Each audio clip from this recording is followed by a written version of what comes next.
You're going to die one day. And that's exactly why you need to start whatever it is you've been putting off. I'm serious. Do something right now. Just stop and think about it. One day, whether it's decades from now or way sooner than you think, you're not going to be here. Your dreams, your plans, that someday list you keep adding to, none of it is going to matter because you'll be gone.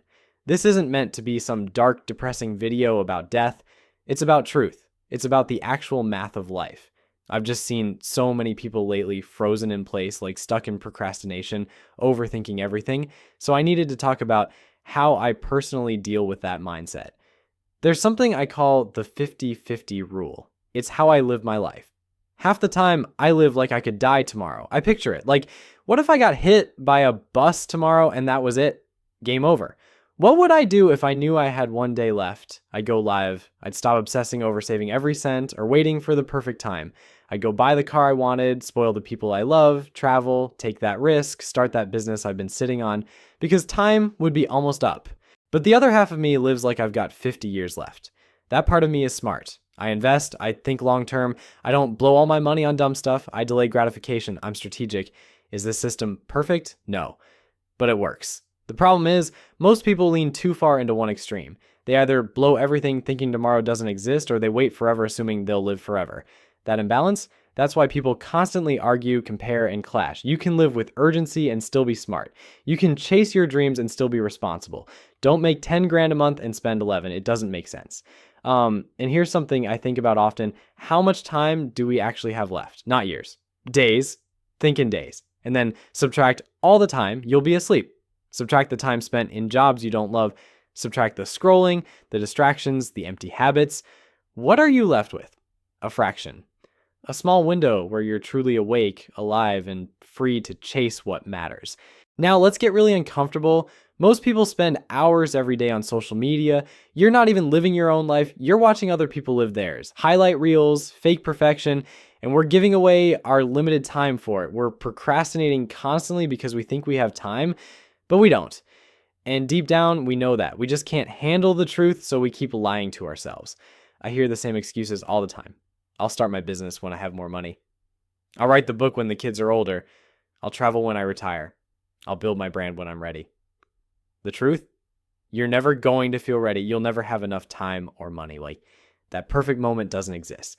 Every day you wait, every single one, it's gone forever. And the older you get, the harder it is to bounce back. If you're young and you fail, you can try again. If you're older, you have less space to mess up.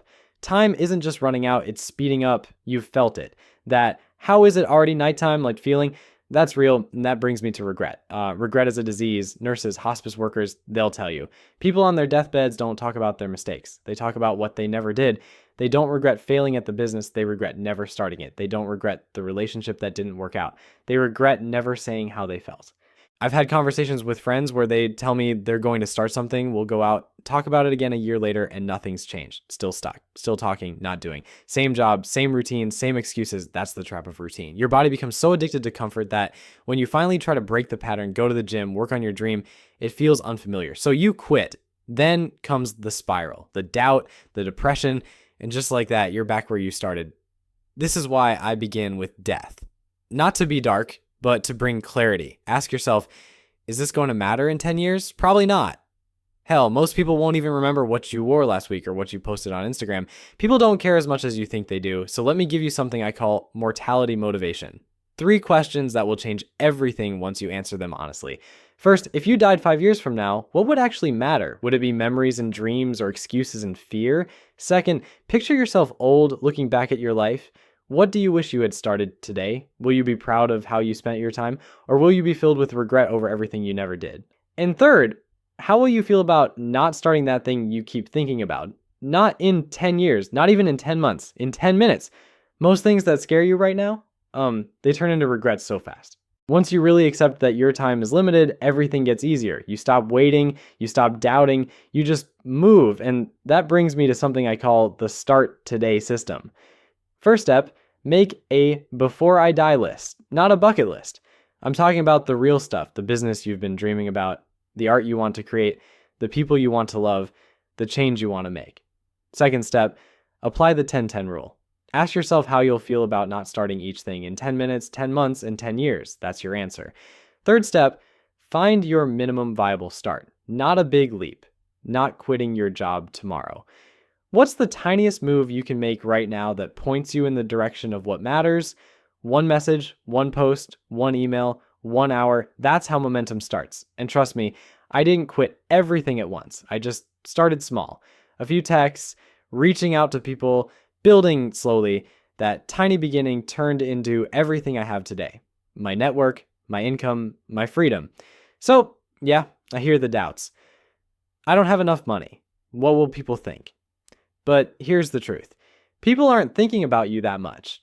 And even if they are, who cares? Is it worse to be judged for trying or to look back and realize you never tried at all? I've had people look at me like I was crazy. But the moment things started working, everything changed. One win makes everyone forget the 100 times you messed up. That's all it takes. So if you've made it this far, I just want to say I genuinely want to see you win. I hope you start today. Thanks for watching. See you in the next one.